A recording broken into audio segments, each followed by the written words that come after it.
Hello everyone, welcome to this video. In this video, I'm going to show you that what steps you need to take if you have added an additional hard drive and that is not getting read by your PC.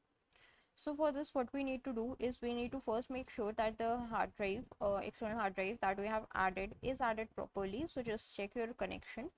If that is secured, then we need to check if that device is working properly.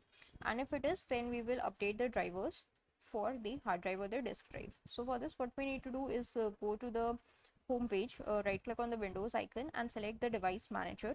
In the device manager, you can expand it and go to disk drives. So here it should list all of the drives that you have connected right now with your system. In case it does not list the device over here, then that means that your device is not being read by the system. So you need to check the connection and make sure that it is connected properly. If you are able to see the drive over here, so just right click over there and go to its properties and make sure the device status says that it is working properly. Once you're happy with that, just click on OK. That means the issue is with some of the drivers. So right click over here and click on update driver and select search automatically for drivers. So Windows will automatically search for and update the drivers and that should solve your issue. That's it for this video. Thanks for watching.